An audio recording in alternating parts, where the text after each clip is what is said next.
Bueno, creo que ahora sí.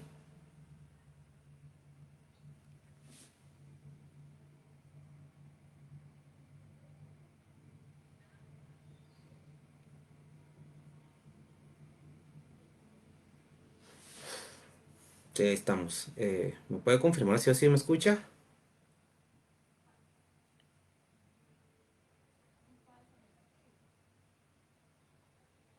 Ya nos estamos conectando. Ok.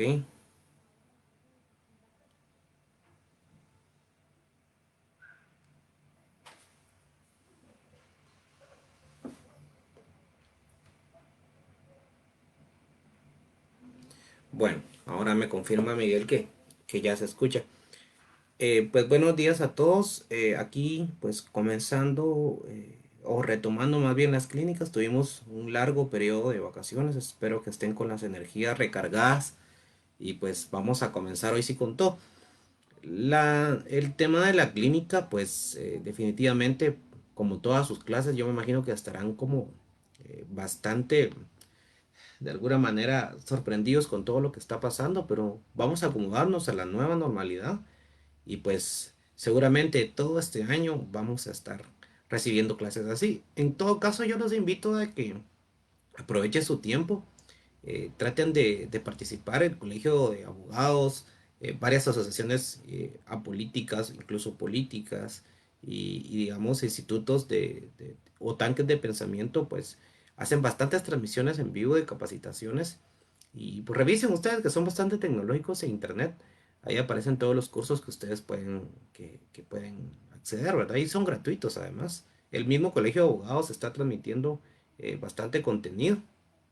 Entonces, pues aprovechenlo, ¿verdad? Incluso lo hacen en horarios de 7 de la noche, ya cuando se están tomando su café y su champurrada, pues ya pueden recibir ahí las capacitaciones que nos están dando, ¿verdad? Y aprovechar nuestro tiempo. Eh, pues vamos a aclarar ciertos puntos. Primero que hay unas notas que aún no aparecen. Sí se examinaron, sí tenemos las notas. Entonces yo les agradecería que se comuniquen con Miguel. Yo ya a Miguel le expliqué que hay algunos que digamos no me aparecen dentro de los listados ni dentro del sistema, pero sí se examinaron. Entonces seguramente estarán pendientes de que su nota sea trasladada, o que más bien, que ustedes sean como cargados al sistema o su traslado se complete, o un tema así. Hay temas diversos. Tengo únicamente dos casos donde esos dos casos, este, sí están en el sistema, pero están como bloqueados, ¿verdad? Entonces ahí también Miguel les va a ir diciendo. Miguel me ha ayudado bastante, de verdad le agradezco porque me ha apoyado bastante en todo este tema, ¿verdad? Creo que te le pasé. Bueno, de todos modos, si gustan, le preguntan a Miguel. Creo que le pasé solo lo de la C y no lo de la D. Pero, por ejemplo, para decirles los de la C que son los que más están conectados, el caso de Evelyn Mejía, Cindy López, Claudia Molina, Lidia Valle, Eric Rivas no me aparecen dentro del sistema y sí tiene su calificación, ¿verdad? Entonces se van abocando con Miguel. Miguel ya me pasó una lista de los compañeros que tienen ahí problemas. Por ejemplo, de la sexta, Claudia Molina, Jessica Ceseña, ¿verdad? Entonces nosotros ahí lo vamos a tener. En todo caso, no se preocupen.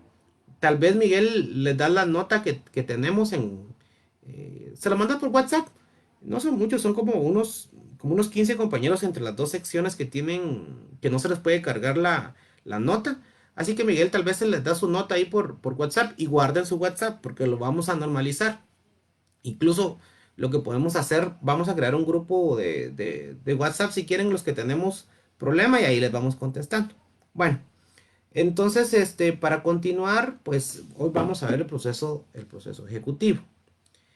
Eh, Primero, es importante mencionar que, pues, más que el proceso ejecutivo como tal, ahorita les voy a explicar qué es el proceso de ejecución.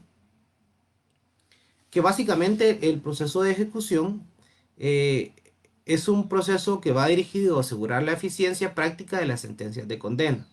Aquí les voy a dar un poquito de teoría, ya no vamos a entrar directamente al, al, am, al proceso como tal que tenemos ya subido en la página, sino que entendiendo de que que algunos no han recibido pues ni una clase de un proceso ejecutivo, les voy a tratar de explicar así muy general qué es el proceso ejecutivo. Aunque vamos a ver incluso un poquito de algunos autores que dicen, ¿verdad? Entonces, Couture dice que el procedimiento es el procedimiento dirigido a asegurar la eficiencia práctica de las sentencias de condena. La eficiencia práctica de las sentencias de condena. Es decir, hay una sentencia condenatoria y lo que vamos a hacer es que lo vamos a hacer eficaz, ¿verdad? Es decir, hay una sentencia condenatoria que vamos a hacer efectiva a través de un proceso de ejecución. ¿Cómo así, Lick? Básicamente, por ejemplo, que ustedes tuvieran un proceso ordinario de daños y perjuicios y que se haya emitido una sentencia condenatoria donde a ustedes lo condenan, que tienen que pagar 100.000 quetzales a la otra parte, y no obstante, ya fue declarado el derecho a través del procedimiento ordinario, la persona, el demandado, no quiere hacer efectivo el pago. Entonces ahí ya entramos a un proceso de ejecución. Se los voy a ir explicando poco a poquito, ¿verdad? Según WASP, en el proceso de conocimiento, el objeto es obtener una declaración del juez. Es correcto, porque por ejemplo, aquí nos vamos a quedar en esto que dice WASP, lo vamos a dividir así. Por ejemplo, dice que en el proceso de conocimiento el objeto es obtener una declaración del juez. Exacto. Por ejemplo, con el proceso de conocimiento es el proceso ordinario por excelencia, ¿verdad? Entonces, ¿qué buscan en el proceso, por ejemplo, de conocimiento ordinario de daños y perjuicios? Lo que buscan es que el juez reconozca que tienen un derecho a ser resarcido por los daños y perjuicios causados por la otra parte, ¿verdad? Y una vez se emite una sentencia condenatoria, ya tenemos un reconocimiento de un derecho que nos asiste, ¿verdad? Entonces, dice Guas, en el proceso de conocimiento el objeto es obtener una declaración del juez. Exacto, en el ordinario vamos a obtener una declaración del juez sobre determinada pretensión, ¿verdad? La cual provoca un cambio ideal en la situación existente entre las partes. Sí, porque antes digamos, de existir este proceso ordinario, por ejemplo, no existía una sentencia que por ejemplo, que ustedes fueran los clientes de la parte actora o el demandante, no existía, sabían ustedes que existía un derecho, pero no había sido declarado judicialmente. En cambio, cuando ya se emite una sentencia condenatoria, pues ya hay un derecho declarado judicialmente, ¿verdad? Pero en parte ejecutiva se da cuando lo que pretende es que el órgano jurisdiccional verifique no una declaración de voluntad. En el proceso ejecutivo ya no buscamos una declaración de voluntad, sino una conducta física, un acto real o material. Exacto, un acto real o material. ¿Por qué? Porque ya tenemos una declaración de derecho y ahora lo que queremos es que haya un acto real o material, que puede ser designado con el nombre específico de manifestación de voluntad para distinguirlo de las declaraciones propiamente dichas. Aquí vale la pena mencionar que yo siempre he dicho que a mí estos autores, la mayoría me confunden. Digamos esto que les puse, el material que les puse en la página, que está en un documento Word, es esto mismo que está acá. Entonces por eso se lo trato de explicar. Ahorita tratemos de ser como esponja y absorber todo esto que tenemos acá. Pero no se preocupen, van a entender poco a poco. Vamos a ver. Ahora vamos a ver. ¿Qué más dice WASP?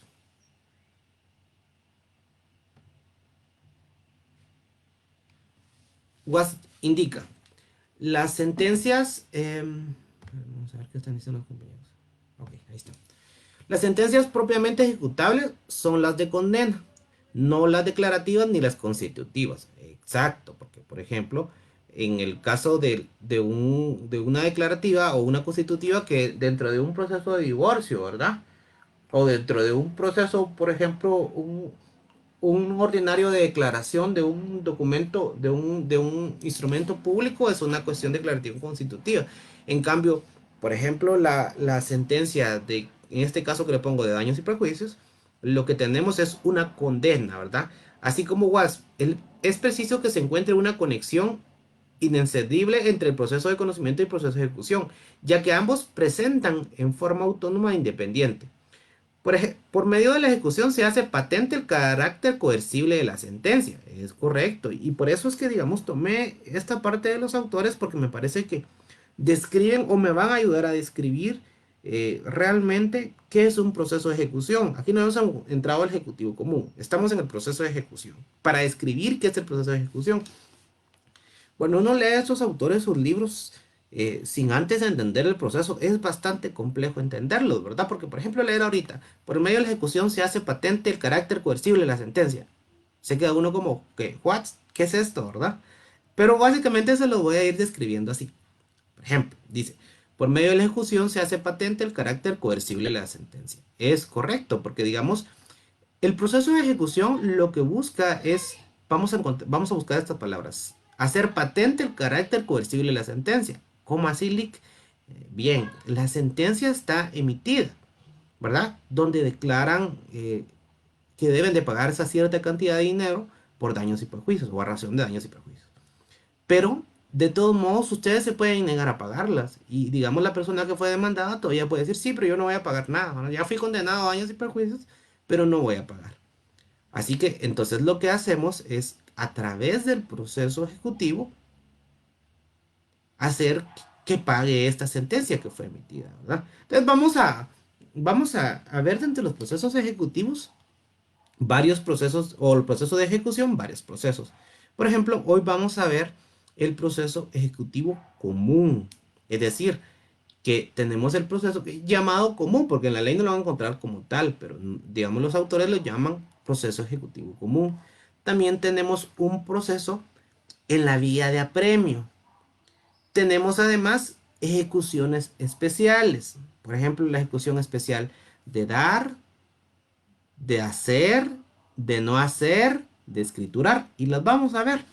Y digamos, les voy a pegar aquí en la página, quizás en, por ejemplo, un proceso ejecutivo, ya tienen su proceso ejecutivo, les voy a poner un proceso en la vía de premio y les voy a poner el proceso de una ejecución de dar, de hacer, de no hacer y de escriturar, para que ustedes tengan los ejemplos aquí en su página.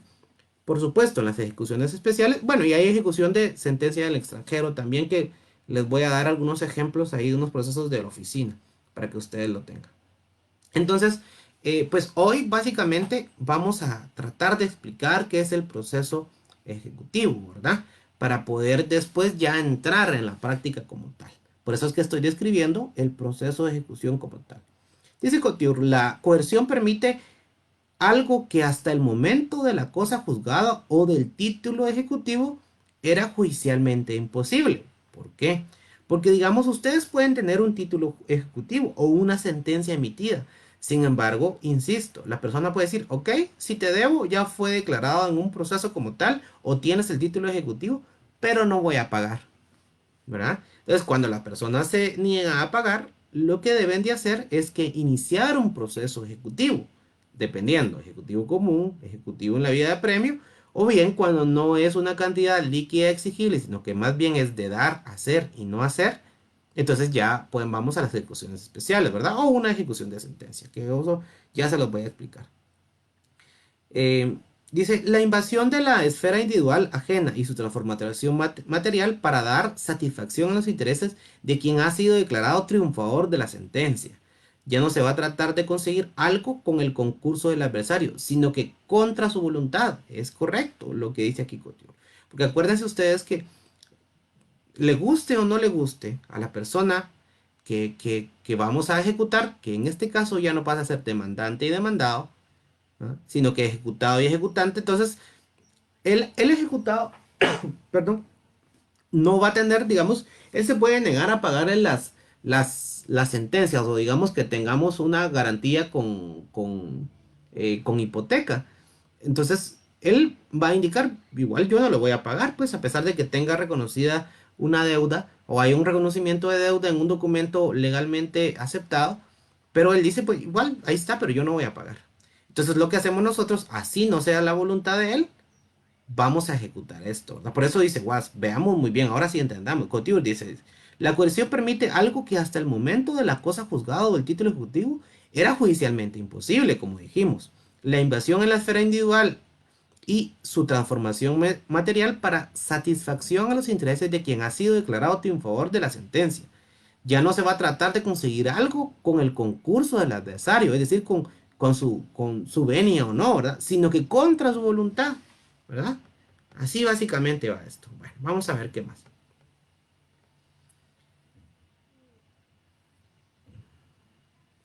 El título ejecutivo. Muy bien. El proceso de ejecución, digamos, la finalidad exclusiva es la de actuar un derecho reconocido. Aquí me puse una I más, ¿verdad? Por modo más o menos perfecto con el objeto de reparar una falta a determinadas obligaciones por las que el contrajo o fue obligado el cumplimiento. Contigo señala, para que el título ejecutivo sea considerado como tal, debe reunir dos elementos. Dice. El primero, la existencia de una declaración de la existencia de una obligación que la ejecución tiende a satisfacer y la segunda, la propia orden de ejecución. Básicamente lo que está diciendo Clotilde aquí es que debe de existir dos elementos. La declaración de la existencia de una obligación, es decir, en el documento debe de constar que existe una obligación que debemos de cumplir. ¿Verdad? Y dentro de este documento dice de Couture que debe existir la propia orden de ejecución, es decir, indicar cuál va a ser la forma de pagar esta obligación, ¿verdad? Dentro de estos, tanto el proceso ejecutivo como el ejecutivo en la vía de premio, básicamente deben de haber no solo estos elementos, sino que debe de haber una cantidad líquida y exigible. ¿Qué es a qué se refiere líquida y exigible? Líquida, por ejemplo, que les voy a contar un caso. Por ejemplo, en un caso que estuve viendo, hubo un choque, digamos, en la Avenida de las Américas. Y cuando se apersona el abogado elabora un documento privado, que se llama reconocimiento de deuda. ¿Sí? Entonces o en escritura pública, si quisieran ustedes, él llega y asesora y hace un reconocimiento de deuda. Pero ¿cuál fue el error? El error fue que dentro del reconocimiento de deuda, él redactó y dice, el señor Juan, que chocó digamos, María es la cliente de este abogado. Entonces María chocó, más bien, don Juan chocó a María y dice, mire, sí le voy a pagar. Pero necesito que nos hagan una cotización de cuánto va a salir.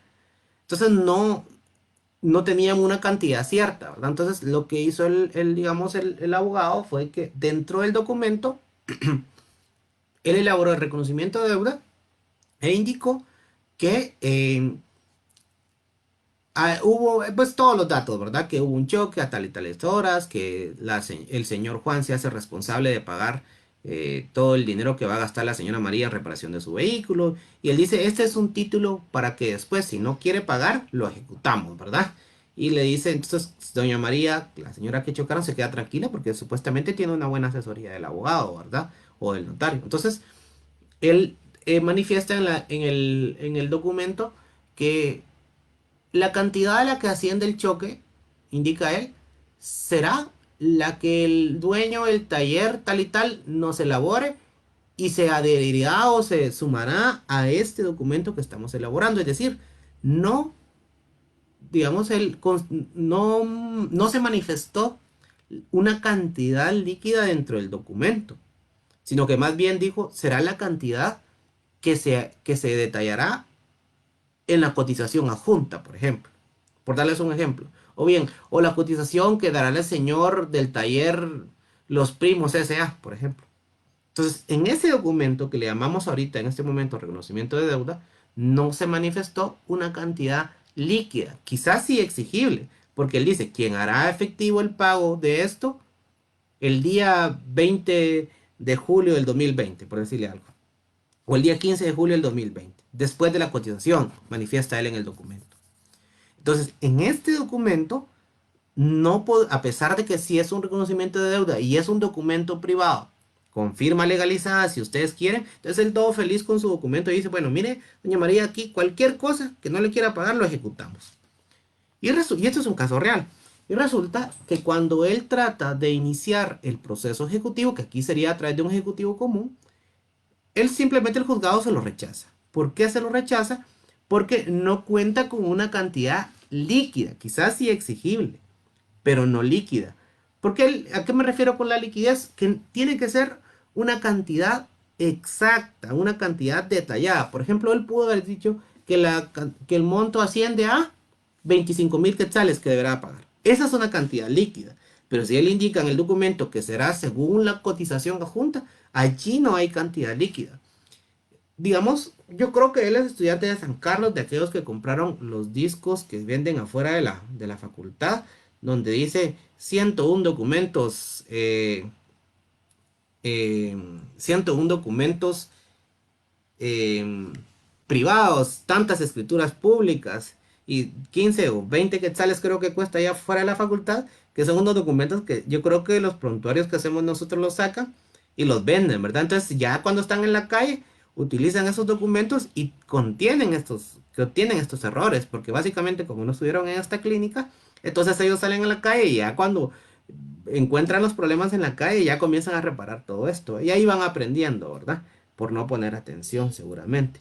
Entonces, por ejemplo, ese documento o ese reconocimiento de deuda, este, no va a poder, de hecho, sí fue rechazado dentro de un proceso ejecutivo. ¿Por qué? Porque no había una cantidad líquida, sí exigible, pero no líquida. ¿Cómo hubiese sido una cantidad líquida? Que, por ejemplo, hubiera consignado él que la cantidad del choque asciende a la cantidad de, por ejemplo, no, que digamos, el monto del choque asciende a la cantidad de 20.000 quetzales. Ahí tienen una cantidad líquida.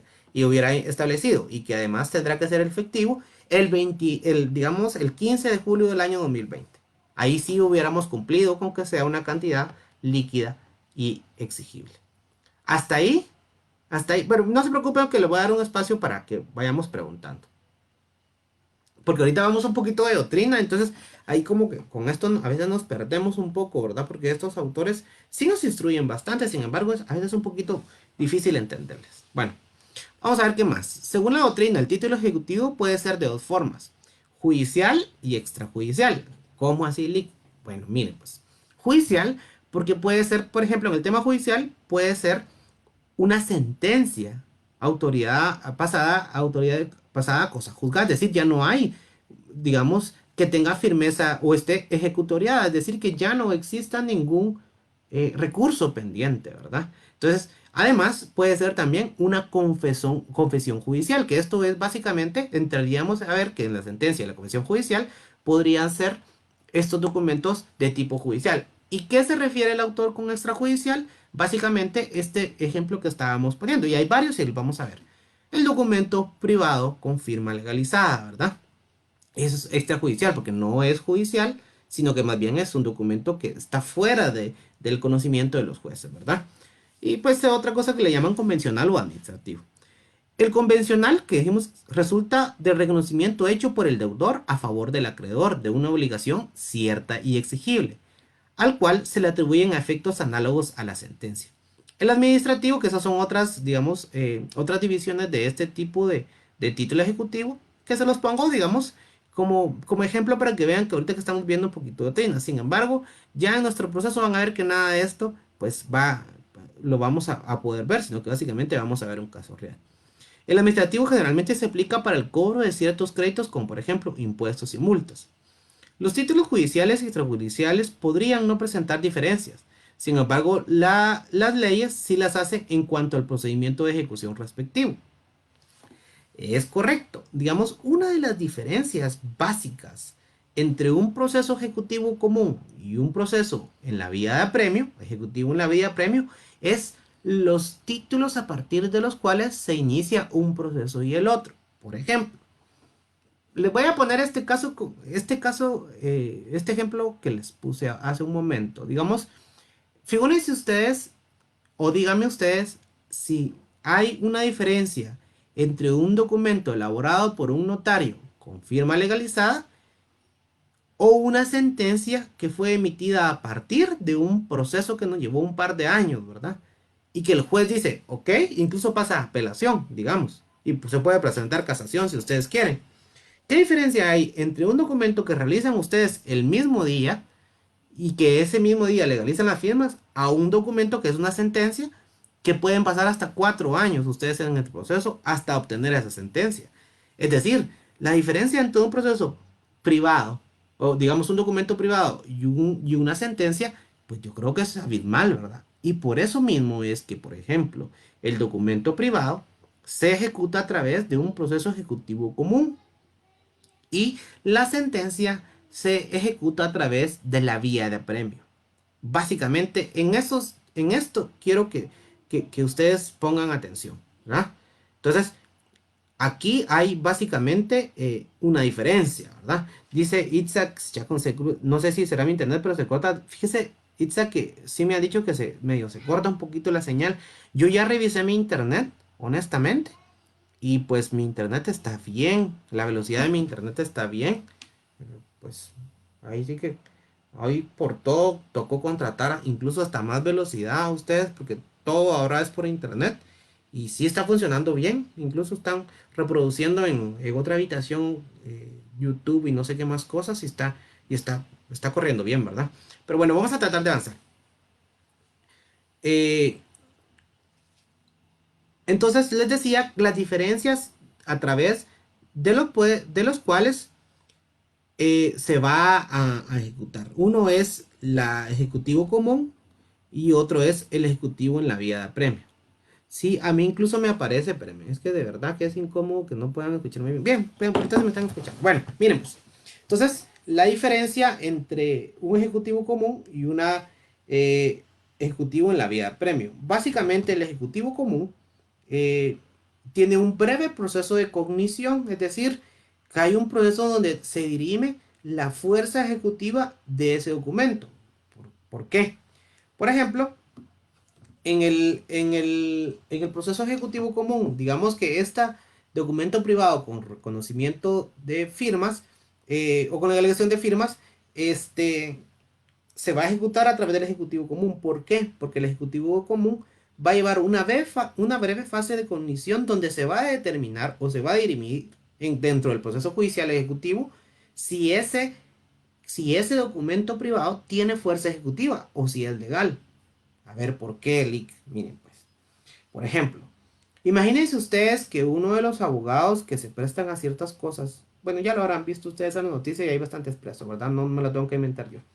Imagínense ustedes que uno de los abogados que se le ocurra elaborar, elaborar la velocidad, perdón, elaborar un documento privado donde diga de que ustedes, ahorita no son abogados, ahorita son unas personas comunes ustedes.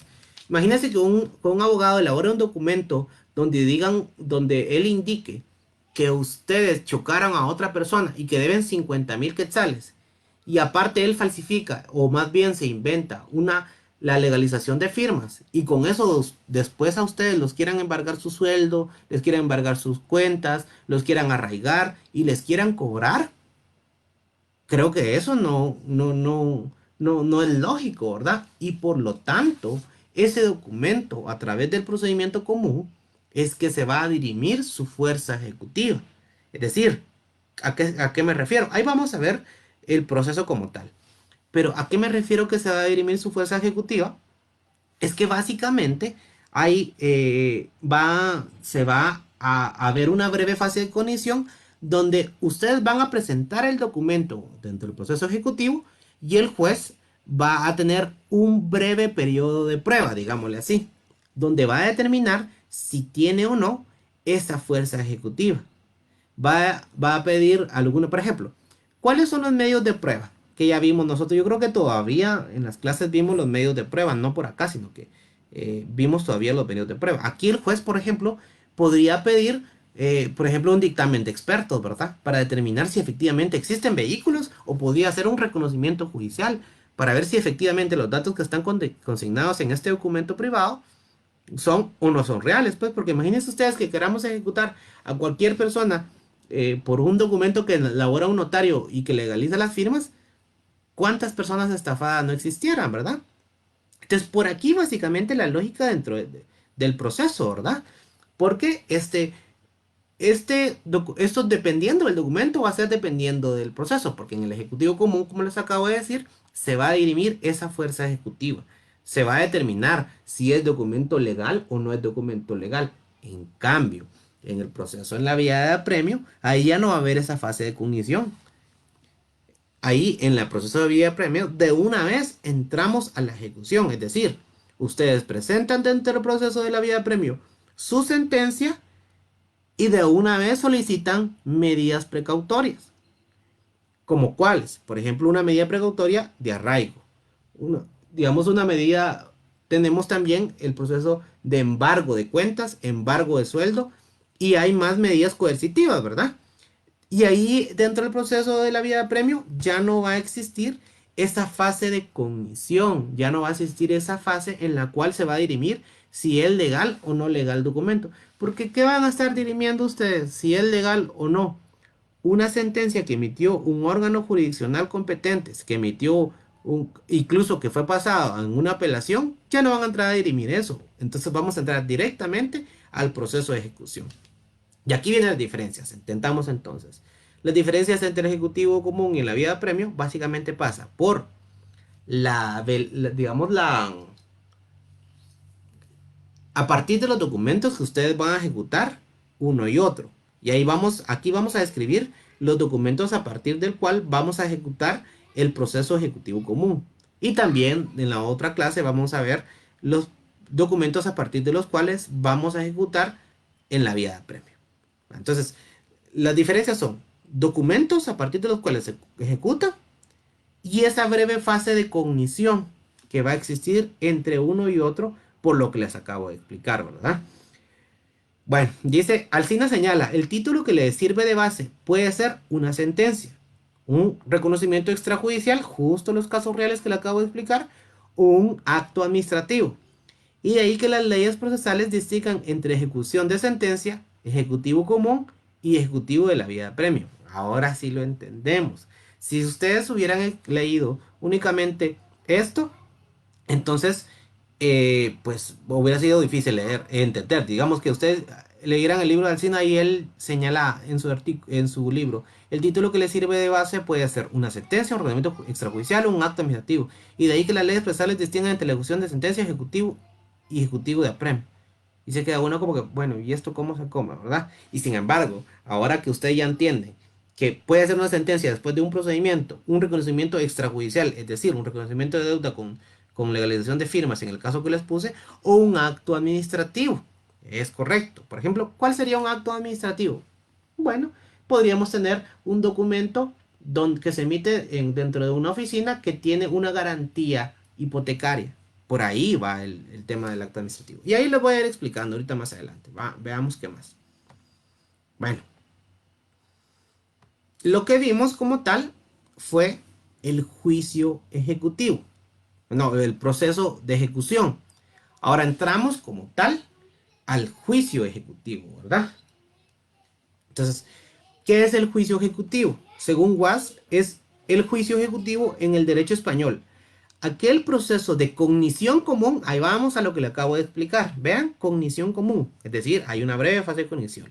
Aquel proceso de cognición común, pero sumario por razones cualitativas, que está destinado a satisfacer pretensiones dotada de una fehaciencia legalmente privilegiada. Es correcto lo que dice Was. Ahora sí lo entendemos, porque es un proceso de cognición común. ¿Por qué? Porque tiene una breve fase de cognición.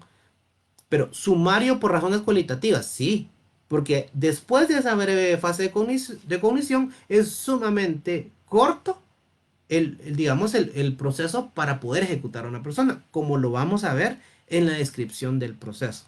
Eso ustedes lo van a poder advertir cuando veamos nosotros cuál es el trámite de estos procesos, ¿verdad?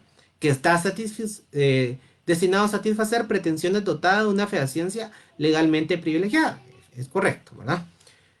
Como ya se dijo antes, el juicio ejecutivo consta en realidad de dos fases.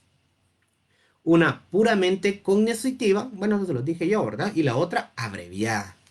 Es correcto. La fase cognitiva, esto que les expliqué, y la frase abreviada es donde ya entramos justo al proceso de apremio, es decir, a la vía de apremio, porque ya una vez pase la fase de cognición, ya ustedes le piden al juez que requiera de pago.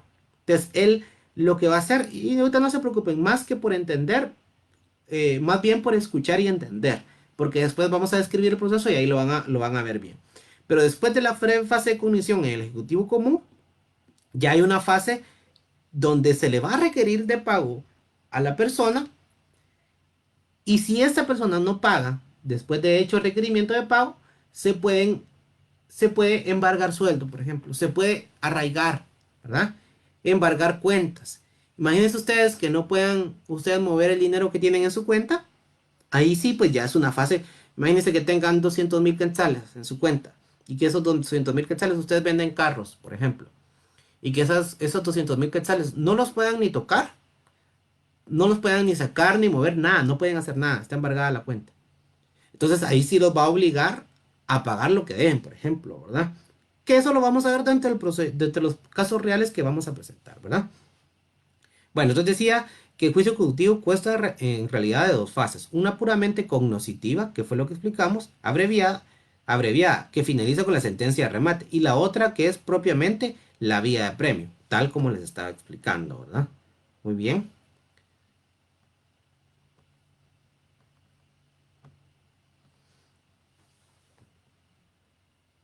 Bueno, cabe resaltar que con el fin del proceso ordinario se forma la cosa juzgada. Por el contrario, terminado el juicio ejecutivo, queda abierta la vía para un segundo proceso ordinario, en que la cuestión es examinada nuevamente, esta vez a fondo y definitivamente. Esto se lo voy a explicar con un caso real. Ahorita se lo voy a contar.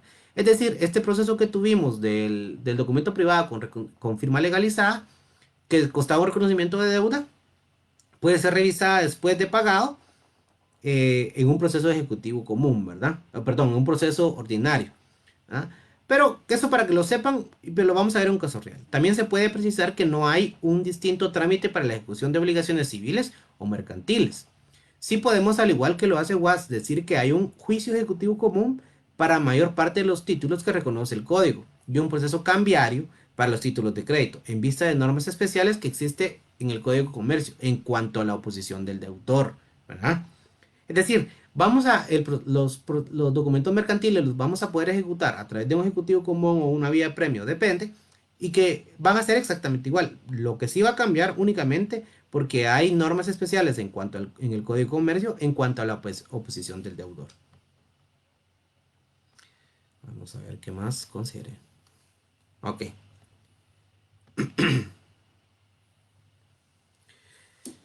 Bueno, los títulos que, miren ustedes, y por cierto, hoy no vamos a poder ver el proceso, porque si vean, ya vamos 40 minutos viendo esta parte, pero es bien importante que ustedes entiendan el proceso ejecutivo como tal. Incluso hoy ni siquiera vamos a terminar de ver el,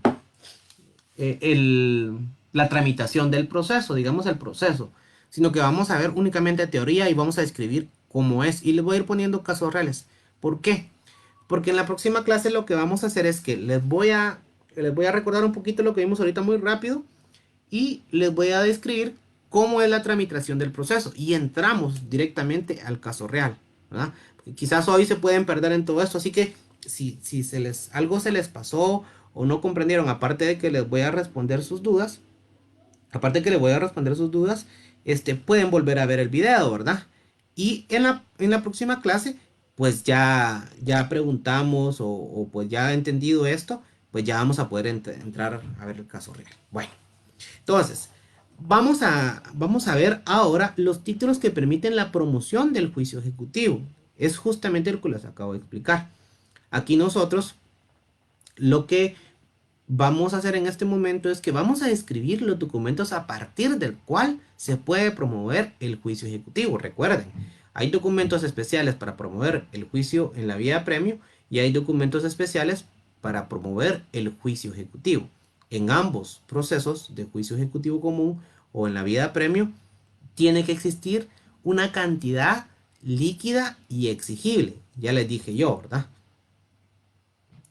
La cantidad líquida y exigible, por líquida, una cantidad exacta, y exigible de plazo vencido, es decir, que ya haya vencido el plazo. Por ejemplo, si ustedes establecieron un contrato por medio del cual, hoy no le vamos a poner nombre, ustedes ya saben cómo se llama, transacción. Y ahorita le contesto igual. A ver, ustedes establecieron un contrato en el cual ustedes le prestaron a una persona, qué sé yo, 120,000 quetzales.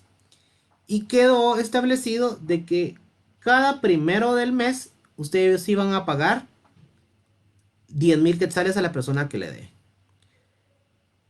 Y que se va a poder ejecutar ese documento, esa escritura pública con garantía hipotecaria, hasta que ustedes deban 3 meses o el atraso de 3 cuotas. Y él, porque ustedes atrasaron una cuota, trata de ejecutarlos. Entonces, cuando se inicie el proceso, va a decir, ok, si hay una cantidad líquida, pero no es exigible aún, porque dentro del contrato se estableció que hasta que ustedes se atrasen 3 meses va a poder ser exigible judicialmente. Y él, por el atraso de un mes, ya pretende hacer exigible, o más bien que usted ejecutar ese documento, ¿verdad? Esa escritura pública. Entonces, recuérdense, líquida, cantidad exacta, exigible o de plazo vencido, ¿verdad? Que ya haya vencido su plazo. Ahora entonces, bueno, y dicho eso, entendimos también las diferencias entre un ejecutivo común y un ejecutivo en la vía premio, ¿verdad? Pusimos el ejemplo de un documento de un documento privado con firma legalizada, que básicamente constaba un reconocimiento de deuda hecho en un choque. Deme un segundo.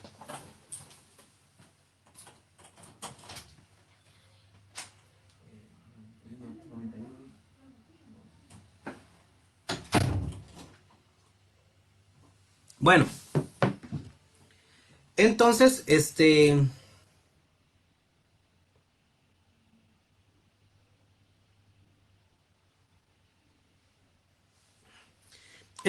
bueno, estábamos que la diferencia, ¿verdad? Bueno, que encontramos la cantidad líquida, exigible, la diferencia entre un ejecutivo común, un ejecutivo en la vía de premio.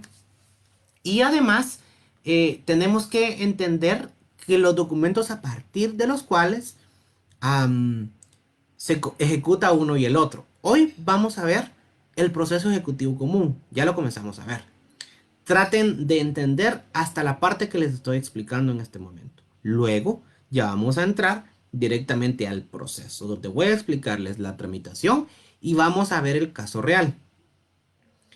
¿Por qué también lo trato de hacer lo más corto posible los videos? Porque hay compañeros que su internet sí falla bastante. Incluso queda grabado el video, pero no pueden verlo ellos posteriormente. Entonces trato de que no sea mayor a 1 hora, porque les cuesta bastante, me han dicho, verlo si pasa de 1 hora o es más largo, ¿verdad? Entonces trato de por ahí, creo que hoy sí nos vamos a tardar como hora y media, así mucho, y vamos a ir avanzando, depende de sus preguntas. Bueno, entonces hoy vamos a ver los títulos que permiten la promoción del título del juicio ejecutivo. Comencemos. Bueno, y antes de eso, recuérdese el ejemplo que les puse. ¿Qué diferencia va a haber entre llevar un proceso ejecutivo que puede ser mucho más largo que una vía de premio? ¿Por qué? Porque básicamente la vía de premio entran directamente ustedes a la fase de ejecución. Es decir, presentan el documento, requieren de pago y si no paga, de una vez le embargan cuentas. Diferencia.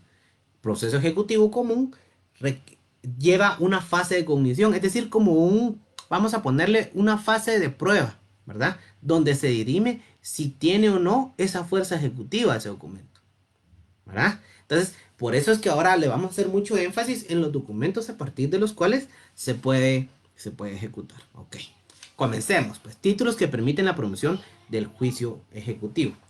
Bueno, pues si quieren, antes de pasar a escribir, voy a contestar preguntas. Dice Ivana, no entendí muy bien si las fases del juicio ejecutivo, las fases de cognición y abreviación es la misma. Ok, mire pues, Ivana, no le voy a poder contestar porque tendría que cambiar de pantalla y me ataca la tecnología, ¿verdad? Para ponerle un ejemplo de cómo se describe el proceso, pero se lo voy a tratar de contar.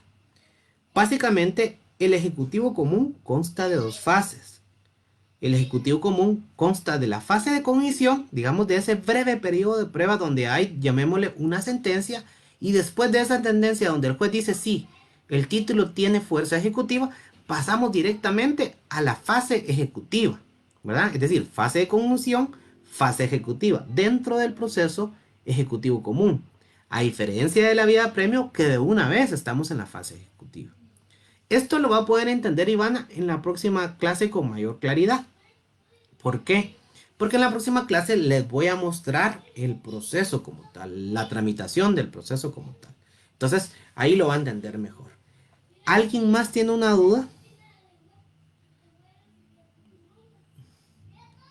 Leti dice, hola amiguis. No, eso nos preguntaba.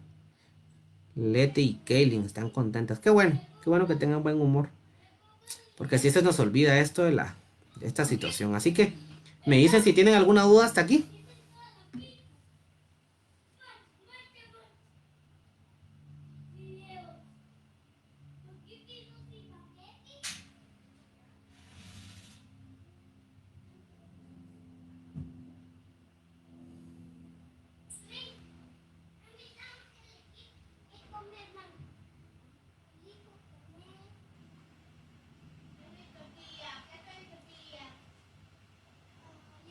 Ninguno. Ninguno tiene una duda, chicos. Sí, quizás es un poco complejo, ¿verdad? Entenderlo.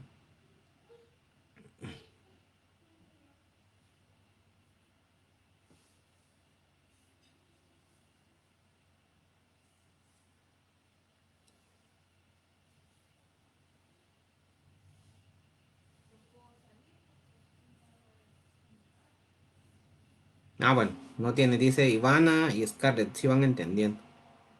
Con mis, digamos, trato de, de a pesar de que sí les pongo ejemplos de autores como Was o como Couture, trato de explicárselo con casos reales, ¿verdad?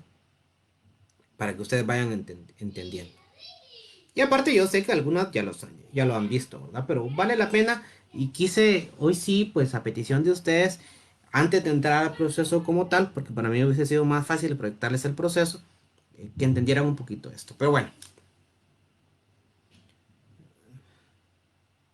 dice Alexander, se enredó Alexander. Bueno, vuelve a ver el video, Alexander. Ahí va a ver, si no ha entendido nada. Pero trate al menos de entender ahorita y todos a partir de los títulos que permite la promoción del juicio ejecutivo. Vamos a comenzar. Bueno, el juicio ejecutivo común de carácter notarial. El título ejecutivo de carácter notarial. Los testimonios de las escrituras públicas.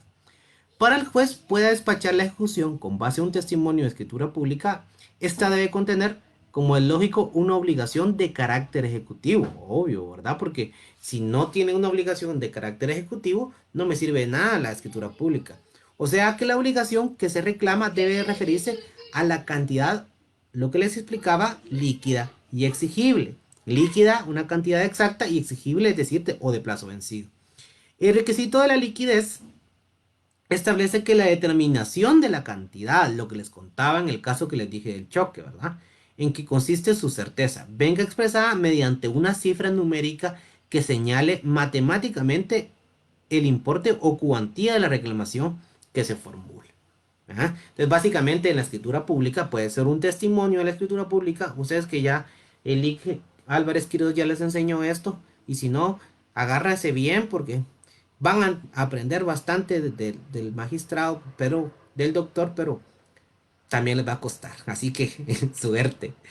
Pero sí tiene que ser un testimonio de la escritura pública donde básicamente se establezca una cantidad líquida, como ya lo vimos, y exigible o de plazo vencido, ¿verdad? Creo que aquí lo vamos a poder entender mejor. Entonces, testimonio de las escrituras públicas con estas características o con estos requisitos que les acabo de decir.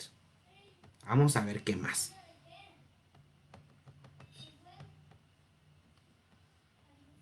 Ahora vamos a ver la confesión del deutor prestada judicialmente, así como la confesión ficta cuando hubiere principio de prueba por escrito. La confesión es la que se hace ante juez competente. La diligencia de declaración de parte puede solicitarse previamente a la iniciación del juicio y entonces se aplicarán las normas relativas a la prueba anticipada. Este proceso de prueba anticipada también lo vamos a ver, vamos a escribirlo y se les voy a ir pegando material. Y miren, pues yo no sé si ustedes si ya lo leyeron, pero Bien, yo un día estaba pensando que bien podía escribir un libro con todos estos apuntes y ponerles casos reales. Y yo creo que sí se vendería, al menos en la facultad y en otra universidad, am, pero a mí me parece que está muy bien, está muy entendible lo que les puse allí. Y es algo que pues elaboré ya hace unos años. Y pues yo, obviamente yo he tomado de autores algunas cositas, ¿verdad? Pero me parece que está bastante entendible. Bueno, antes de pasar aquí, dice, licenciado, disculpe, en el proceso de ejecución, cuando habló del pago total del accidente, también la persona involucrada en el mismo puede cotizar por aparte los gastos. Es que, mire, Brian, en el caso que le puse, y qué buena su pregunta, y muchas gracias, miren, pues, es que en el caso que les puse, lo que sucede es que el problema allí, en ese reconocimiento de deuda, fue que no existió una cantidad líquida, es decir, pusieron que una cantidad que según cotización que se adherirá al presente documento. Entonces, fue rechazado el proceso a través del proceso ejecutivo, básicamente porque no había una cantidad líquida, así como lo estamos viendo ahorita, lo vimos en la escritura pública, ¿verdad? Porque no había una cantidad líquida ni exigible, sino que había una estimación, ¿verdad? Entonces, y usted pregunta, ¿también la persona involucrada en el puede cotizar? Claro que puede cotizar, pero que le quede grabado, Brian. Si usted después va a ir a asistir a una persona que chocaron, va a elaborar un documento de escritura pública o un documento privado y quiere que sea a través del proceso ejecutivo, que sea una cantidad líquida. Es decir, usted dice 25,000 quetzales o llama directamente a la persona del taller y le diga, mira, mano, te va a salir en 40,000 o en 50,000, lo que sea. Y el otro va a decir, si yo me comprometo a pagarle eso, ¿verdad? ¿Por qué? Porque básicamente no hay, digamos, no habría una cantidad líquida para poderlo ejecutar por este proceso. Pero ¿servirá o no servirá ese documento? Claro que sirve. Deme un segundo. Claro que sirve el documento. De hecho, ese proceso eh, lo llevaron a nosotros y cuando comenzamos a ver que se lo habían, que habían que habían elaborado ese tipo de documento, unos abogados ahí decían, mira, este abogado que te dice eso no sirve, ya no puedes recuperarlo de ninguna manera, y no, es falso. Incluso nosotros lo que iniciamos fue un juicio sumario de daños y perjuicios, por la cantidad, porque era de ínfima cuantía, entonces se podía llevar por un juicio sumario, donde también pedimos medidas precautorias y pareciera que fue un juicio ejecutivo. Pero bueno, solo para decirle de que no es caso perdido. Sin embargo, no lo va a poder hacer por el juicio ejecutivo, por no existir una cantidad. Claro, puede cotizar, puede hacer lo que usted quiera. De hecho, las aseguradoras muchas veces no consignan una cantidad líquida y exigible. Entonces lo que hacen es que llevan a ellos posteriormente un juicio sumario. Pero no metamos a eso para que...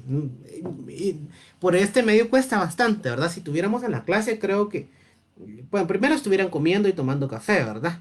Y segundo, y algunos poniendo atención y otros viendo el teléfono, pero seguramente a los que estuvieran poniendo atención, sí se hubiera podido explicar con mayor facilidad dentro de la pizarra, ¿verdad? Pero vamos a buscar los medios. En todo caso, lo que le puedo decir, em, Brian, es que sí, puede cotizar, pero lo que estábamos tratando de ver con este caso o este ejemplo, caso real que yo le puse, es que no consignaron una cantidad líquida y exigible. Y entonces por ahí es que no pudieron iniciar el proceso a través de un juicio ejecutivo, ¿verdad? Dice Vic, si se agrega la cantidad líquida pero no es acertada con los gastos reales, ya se rayó, ¿verdad? Porque si por ejemplo tienen un choque y resulta que pareciera que solo tienen que pintar y usted dice me salen en 1,000 quetzales, pero resulta que no se dio cuenta el mecánico y también hay que componer el radiador, por ejemplo. Ahí lo que le tocará es entrar en una conciliación con la persona que lo chocó, ¿verdad? Pero seguramente la persona le va a decir, yo no te pago nada porque me dijiste que eran 1,000, ¿verdad? Sin embargo, si van a tener procesos, por ejemplo, pues estamos siguiendo a extremos, que si fueran de miles, tal vez sí valdría la pena un proceso ordinario de daños y perjuicios, o un juicio sumario, ¿verdad? Dependiendo de la cantidad, ¿verdad? Que iban a ver ustedes que puede por ser ínfima cuantía o por ser la cantidad, dependiendo de la competencia de los juzgados, incluso puede entrar por un juicio sumario, ¿verdad? Buenos días, Lick. Ya terminó la clase de clínica laboral. Sí, hombre, Edson. Lástima, pero mire, todavía llegaron a buen tiempo porque todavía van a ver ahorita el tipo de procesos y miran el video. Este, bueno, ¿en dónde íbamos? Ya me perdí. Ah, ok. Bueno, vimos la escritura pública. Ahora vamos a ver la confesión prestada judicialmente, así como la confesión ficta cuando hubiera principio de prueba por escrito. Esta confesión es la que se hace ante juez competente. La diligencia de declaración de parte puede solicitarse previamente a la iniciación del juicio y entonces se aplicarán las normas relativas a la prueba anticipada, que lo vamos a ver, que hay un proceso de prueba anticipada, es decir, que este proceso, por ejemplo, ustedes quieren, yo recuerdo que cuando yo recibía clases había un link que nos decía que si ustedes reconocían la deuda de una carterita se podía o no ejecutar, ¿verdad? Y yo me recuerdo del caso, aunque la verdad que no le entendí qué fue lo que me trató de explicar. Pero luego ya cuando comencé a dar clases me recordé de él y ahora entiendo, por ejemplo, si ustedes en una carterita consignan que deben 100.000 quetzales, pueden que ese documento, porque acuérdense ustedes que, ¿qué es un documento? El documento es materia y contenido. Que ese documento sea reconocido judicialmente y por lo tanto ustedes pueden iniciar un proceso que se llama prueba anticipada, proceso de prueba anticipada, donde lo únicamente es que van a ustedes conseguir los documentos correctos a efecto después puedan iniciar un proceso posterior. Y entonces, eh, SLJ ya se está despidiendo. Bueno, si se va, ahí ve la clase. Entonces, aquí lo que puede pasar es que puede ser una prueba anticipada donde vamos a obtener una confesión. ¿Cómo sería ese proceso? Digamos que ustedes inician un proceso de prueba anticipada y ustedes preguntan en el pliego de posiciones, ¿es cierto que usted firmó la carterita el día tal y tal? Sí, señor juez, yo la firmé y yo le debo. Y entonces ahí ya tienen algo que se llama confesión judicial. O bien, dentro de un proceso ordinario, ustedes pueden llevar a cabo, si están buscando que se les declare un derecho, sin embargo, dentro de la diligencia de confesión judicial, de la diligencia de la prueba, diligenciamiento de la prueba, obtienen también una confesión judicial. Entonces allí, básicamente, está esto, lo que es la confesión judicial prestada dentro del juicio, ¿verdad? Y entonces se aplicará la norma relativa y la declaración de parte. Sí, pues la declaración de parte, que es lo que les acabo de explicar, ¿verdad? Posteriormente, si se da la confesión por parte del deudor, se procede a la vía ejecutiva, cuando se obtiene la confesión en juicio ya planteado, como prueba dentro de él. Su valoración tiene que ser materia de la sentencia. Sí, efectivamente así es. Vamos a ver, ¿qué más? Entonces ya vimos escritura pública y confesión judicial. Am, ¿Qué más?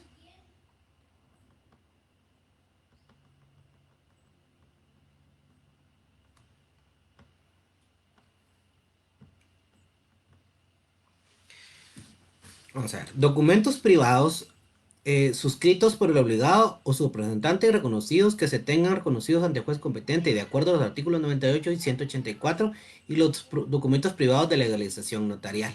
Que esto es básicamente el caso que les puse yo de ejemplo ahorita del choque, ¿verdad? Que esto se refiere a los documentos privados a lo que la ley le reconoce fuerza ejecutiva.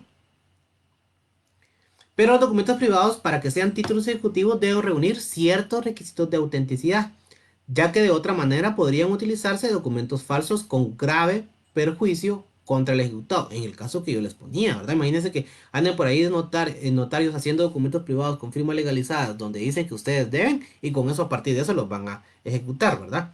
Es por esa razón que se exige que el documento privado firmado por el obligado o por su representante sea debidamente reconocido ante el juez en esa fase de cognición, ¿verdad? Si el llamado, si el llamado a reconocerlo no comparece, se requiere que el juez resuelva por el llamado reconocimiento ficto, ¿verdad?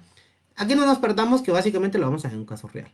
En relación con el documento privado reconocido judicialmente o que se tenga por reconocido, debemos hacer la misma puntualización a la que aludimos respecto a la confesión. Se trata de estos casos de la diligencia preparatoria de un juicio y no de prueba obtenida dentro de él. A esta diligencia preparatoria se le pueden aplicar las disposiciones del 98, 184 y 185 del Código Procesal Civil y Mercantil.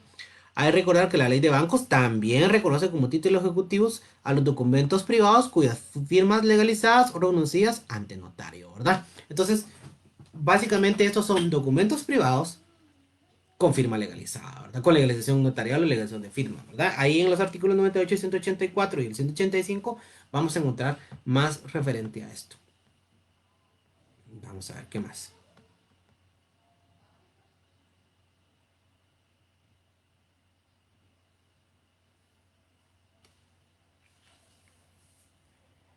Vamos a ver. Las copias legalizadas de actas de protocolización de protestos, documentos mercantiles y bancarios o los propios documentos si no fuera legalmente necesario el protesto. Aquí entramos a lo mercantil. El código vigente se regula sobre los testimonios de las actas de protocolización de protestos. Eso lo van a ver ustedes en notariado, ya saben ustedes que es un acta de protocolización de protestos, pero hay disposición específica en el último párrafo del artículo 1039 del Código de Comercio, del COCO, que es posterior al Código Procesal Civil y Mercantil. Debe entenderse reformada la norma de alguna manera, ¿verdad? En consecuencia, no se requiere la presentación del testimonio del acta de protocolación. Bastante simplemente que el notario expida copia simple legalizada, que ahí les puse el sustento para que usted lo vea.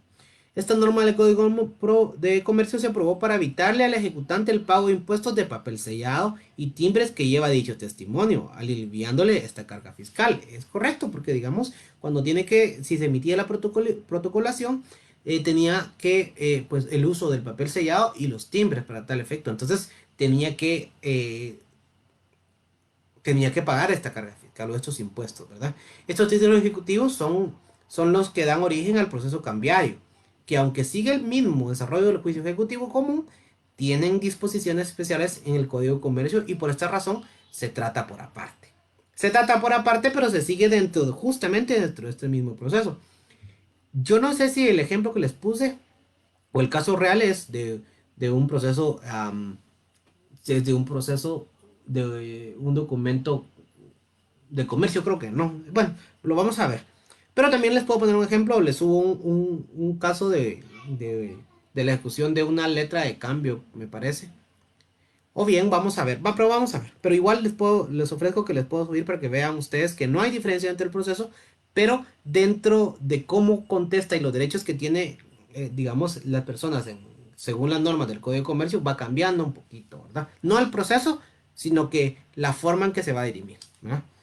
El artículo 630 del Código de Comercio establece que el cobro de un título de crédito dará lugar a un procedimiento ejecutivo, sin necesidad a reconocimiento de firma ni otro requisito, ya que el protesto fuera legalmente necesario. Por los efectos del procedimiento se tendrá como domicilio del deudor el que aparezca en el título. Y aquí esos son, digamos, las cosas especiales que vamos a encontrar dentro del Código de Comercio que debemos de observar. En obligaciones bancarias, que es otra especialidad, el artículo 51 de la Ley de Bancos establece que las libretas, abonos, resguardos y demás instrumentos que los bancos hipotecarios autoricen y entreguen de acuerdo con el reglamento para comprobar el recibo de depósitos de ahorro constituirán título ejecutivo. Ya encontramos otro título ejecutivo, ¿verdad? Para exigir judicialmente el capital líquido de tales documentos que los documentos expresen y los relativos a los intereses a favor del legítimo portador y sin necesidad de reconocimiento, siempre que preceda requerimiento del pago hecho por notario. Cuando ustedes lean el Código de Comercio, únicamente va a escribir cuáles son los documentos a partir de los cuales se puede iniciar el proceso. Sin embargo, yo quise hacer esta explicación para que me entendieran esos documentos, ¿verdad? Para que no se quedaran en el aire y decir, bueno, ¿y esto qué? ¿Cómo se come, verdad? Pero cuando les digan, y de leyes especiales, que es pregunta de privado, ¿verdad? Bueno, entonces díganme los casos especiales y las leyes especiales que también regulan lo respectivo a los protestos. Entonces ya se van ustedes al 130, al 630 del Código de Comercio y al artículo 51 de la ley de bancos, ¿verdad? Que de alguna manera hace, o no reformó expresamente, pero sí tácitamente el Código Procesal Civil y Mercantil, porque aquí se detallaba que tenía que tener actas de protocolización de protestos y en el Código de Comercio, en la ley de bancos, regula que ya no. Para esos documentos, por supuesto, que está regulando ahí, ¿verdad? Porque hay otros que definitivamente va a ser necesario. Bueno, ya me di cuenta que pero no voy a vamos a ver qué más. Acta notarial en la que consta el saldo que existiere contra el deudor, de acuerdo con los libros de contabilidad llevados de forma legal. Miren, pues, este es otro título ejecutivo de carácter notarial. Naturalmente que de la formación de un título aceptable al amparo de esta norma depende la eficiencia notarial. Debe entenderse, por supuesto, cuidado de que la obligación que incorpora al acta sea, como les indicaba, líquida y exigible y que esté debidamente documentada en los libros de contabilidad. Es decir, el notario debe de elaborar un acta notarial de manera que recoja todos los elementos que hacen que cualquier documento tenga carácter ejecutivo. ¿Cuáles son esos elementos? Calidad, cantidad líquida exigible, ¿verdad? Lo más aconsejable y prudente es que el notario se asesore de un contador público de auditor para elaborar el título, porque a veces nosotros también los números nos cuestan un poquito y por lo tanto no lo hemos podido, no los elaboraríamos bien, ¿verdad? ¿Qué otra cosa? Pues bueno, esa sería un acta básicamente de un saldo que esté en el libro de contabilidad, ¿verdad? Un acta notarial. Ahí creo que no nos perdemos. Este es un poquito más complejo, es las pólizas de seguros, de ahorros y de fianzas y los títulos de capitalización que sean extendidos por entidades legalmente autorizadas para operar en el país. Eh, Aquí, en vista de las modalidades con que son emitidas las pólizas de las compañías afianzadoras y los bancos de capitalización, eh, de alguna manera se prefirió dejar una norma que ampliara, que abarcara cualquier tipo de póliza. A las fianzas no se le reconociera, no se le reconocía antes, al menos en el código, el carácter de títulos ejecutivos, pero actualmente sí. El contenido de las pólizas se encuentra contenido en el Código Comercio, así como la forma del contrato de fianza celebrado en las compañías afianzadoras. Ahí vamos viendo que el Código Comercio interviene en esto. Por eso es que los documentos que están detallados en el Código Comercio se ejecutan a través de, no digamos que existiera un proceso mercantil como tal, no, existe el proceso de ejecución común y en la vía de premio, donde se ejecutan documentos, llamémosle civiles o privados, judiciales o extrajudiciales y los documentos de comercio, ¿verdad? La ley de bancos además regula lo relativo a las operaciones de los bancos de capitalización en el artículo 66 y siguientes, y se indica que los contratos de capitalización se harán constar en comprobantes nominativos que denominarán títulos de capitalización y serán entregados al ahorrante. Estos títulos contienen las estipulaciones acordadas entre el ahorrante y el banco y las demás condiciones que de esos títulos, pero especialmente lo relativo a la prima que pagará el ahorrante, el capital que deba devolver el banco y el plazo del contrato. Que aquí básicamente yo lo que quise es ponerle ejemplos y hay más, pero les puse poner ejemplos porque si solo leen las pólizas de seguro, de ahorros y de fianza, ¿y eso qué es? A menos que alguien trabaje en un banco, ¿verdad? Pero los que trabajamos, que son contadores, los que son bachilleres o call center y lo que sea, pues no saben ni cómo masticar esto, ¿verdad? Entonces por eso les quise poner este ejemplo para que ustedes, pero eso sí, no les voy a detallar cómo es un título de capitalización, ¿verdad? Pero sí para que lo conozcan y entiendan que existe. Ya cuando les toque llevar un proceso o para que estudien en su privado, obviamente van a tener que leer la ley de bancos y ahí lo van a entender bien, ¿verdad? Pero eso es materia de otra clase. Bueno.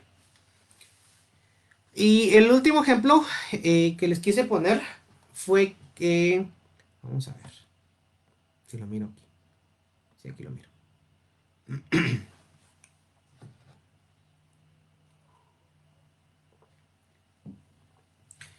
Toda clase de documentos que por disposiciones especiales tengan fuerza ejecutiva. ¿Cómo así? Si ustedes se encuentran y en su examen de privado les dicen, mire, explíqueme todos aquellos documentos que tengan disposiciones especiales tengan fuerza ejecutiva, ¿qué respondería? Entonces quise ponerle algunos ejemplos. En el caso de la propiedad horizontal, en los relativos a los artículos 500, yo creo que me conté, 545 y 1446, sí, del Código Civil, respecto a los gastos comunes y los adeudos por enajenación de fincas filiales. En el caso de sociedades financieras, cuando éstas garanticen el pago del capital o intereses de obligaciones emitidas por tercero, serán título ejecutivo la copia legalizada de la escritura de emisión y la declaración certificada del contador de la sociedad financiera del saldo a cargo del deudor o los títulos y cupones de las obligaciones.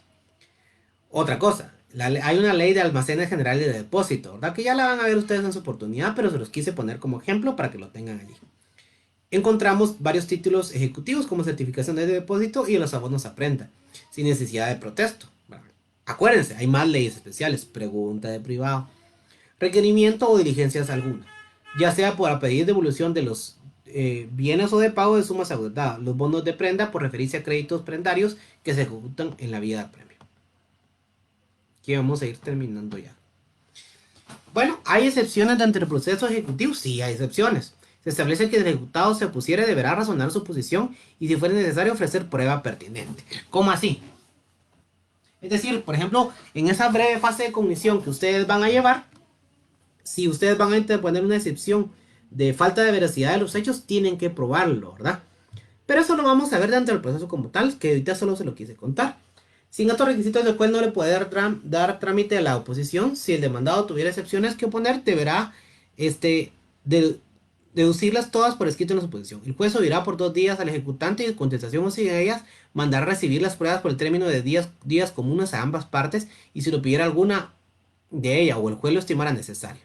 Si el demandado adopta una actitud de oponerse a la ejecución, puede hacerlo con una simple oposición, es decir, sin que sea necesario la interposición de excepciones.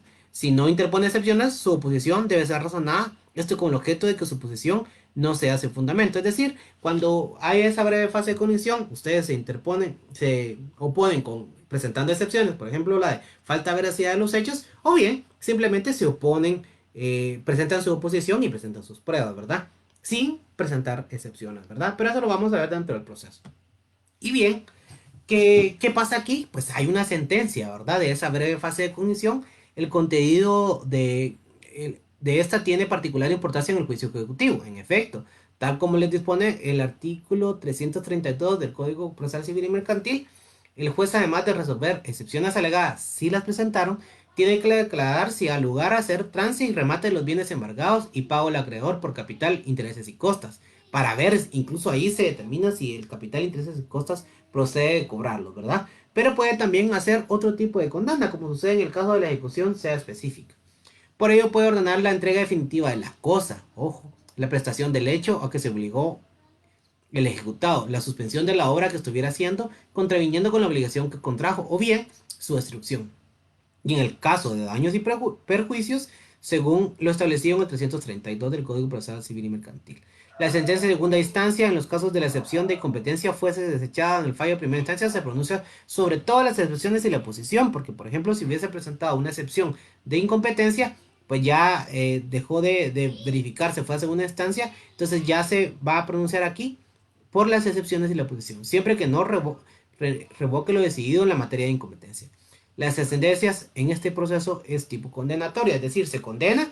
Recuérdense lo que me preguntaban. Entonces, lo que pasa es que hay una breve fase de condición, hay una sentencia y luego de la sentencia, pues ya entramos directamente al juicio ejecutivo, ¿verdad? Entonces, para que veamos, vimos entonces el proceso de ejecución, vimos el ejecutivo común, que no hemos visto el proceso, que el proceso como tal lo vamos a ver en la próxima clase y vamos a describir el caso real. Entonces, lo que les pediría a la próxima clase es que tengan a la vista yo les puse ahí un ejemplo del proceso, que lo tengan impreso o en su documento digital y yo se los voy a explicar y vamos a entrar al caso real que les posteé, ¿verdad?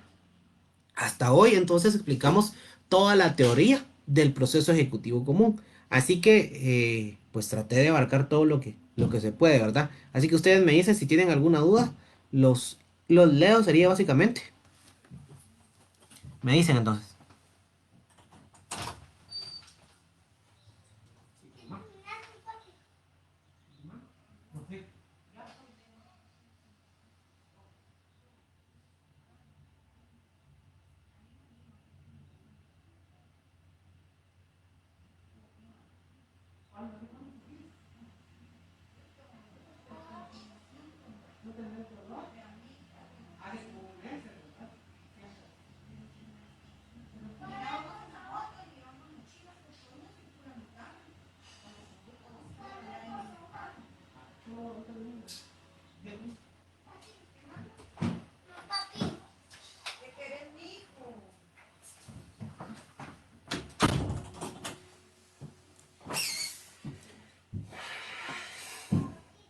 Maipel en League puedes compartir las diapositivas, sí, con mucho gusto, yo se las pongo ahí.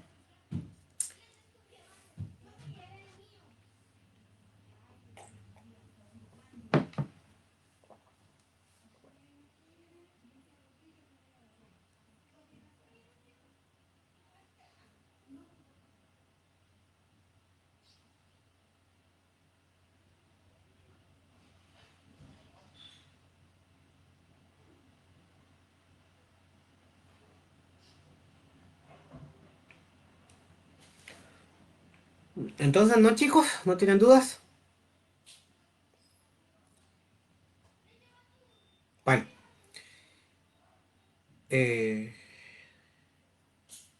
bueno, espero me hayan entendido, no está muy complejo. Y no se asusten porque, digamos, entre la próxima clase vamos a ver el proceso y ahí van a terminar de entender todo, ¿verdad? Así que, bueno, 1 hora 20. Me parece que ahí se van a poder ver los demás compañeros. Solo no escuché lo que dijo de último respecto, debemos de tener a la vista el próximo día. Ah, el próximo día, Brian, tu proceso, tu esquema del proceso ejecutivo común.